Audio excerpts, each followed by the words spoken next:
Yeah, it started with 9-0. It started with 7-0, 7-0, 9-0. Then it started increasing to 13-0. We still didn't do anything about it, and 79-0 came up.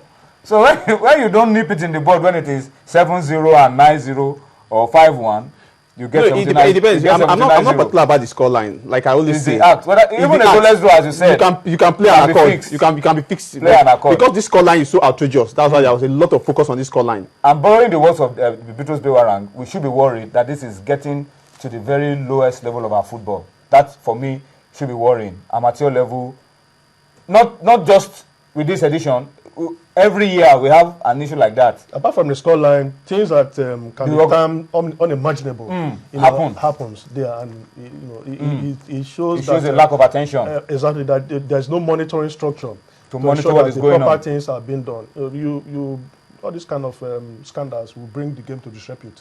We are being seen as a country that is not serious. And it's not good for the image of this country. It's not. I agree with you. Okay, let's go to the highest level of league football in Nigeria, and that's the top flight, the Globe Premier League. Bring you this game. Kano Pillars against Atlant, one of the best games you would ever see on the domestic scene. We'll come back and then spend some time to reflect on what is going on around the Globe Premier League. We'll talk about all of these things and more. But for now, let's bring you highlights of Kano Pillars against Atlant, and then we'll come back for more. Also, it's a game between first and third place teams in the Nigerian league. They are both on the same number of points, 25. So you can see there's all to fight for here. Ado Ali is looking to almost make a meal of that one. That Afelukai motivating his men forward again. And Pillars coming forward again now. Is Manir Ubale. I think it was handball. Almost, it looked like a deliberate handball, but the referee was magnanimous there. And goalkeeper Chinedu there was magnificent. And you have to give kudos to the referee because he played advantage to Kano Pillars. They had a shooting opportunity. They did take that, but Chinedu was equal to the task once again.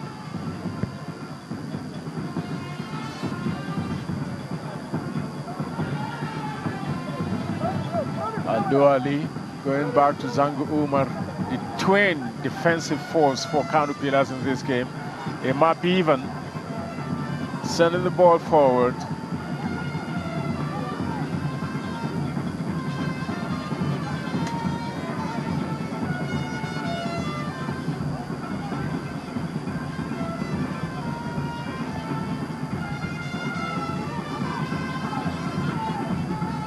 And Emap even ball forward.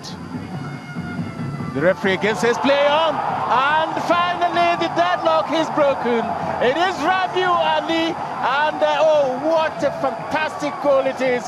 A greater officiating also from Ibrahim Isiaku, a clear foul committed. He waved play on, and Pillars sumptuously took advantage of that.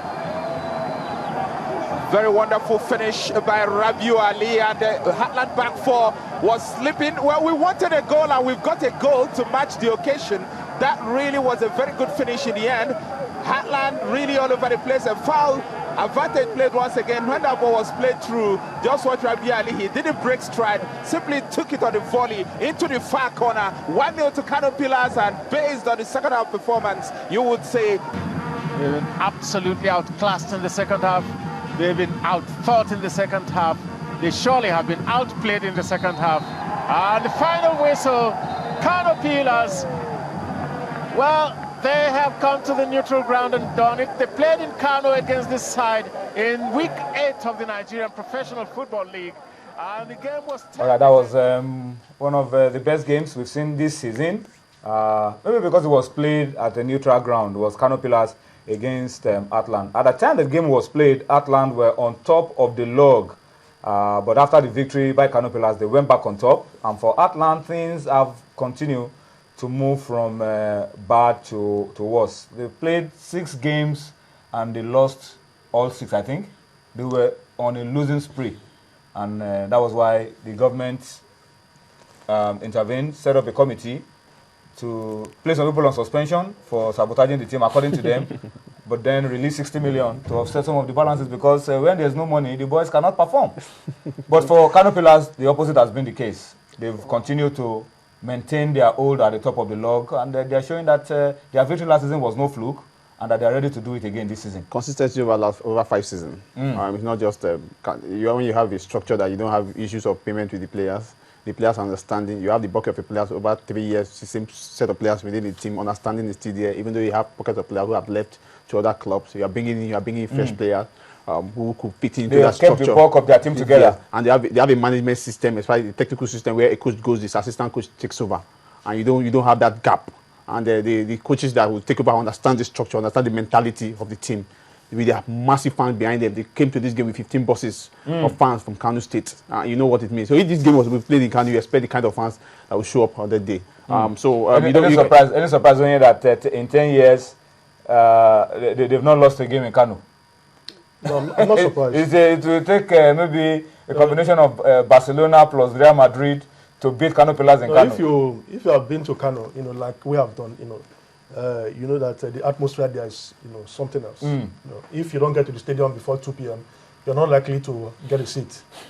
They support massively, and when a team is being supported the way Kano Pillars, is being done, you don't have any reason not to play very, very well. And like Nodi said, consistency. The bulk of the players, have been kept together. They also have that consistency in their technical crew and administratively. You mentioned the Heartland. How can you set up a committee? Because you release money. You have the sign-on fees of these players. You know how much they earn.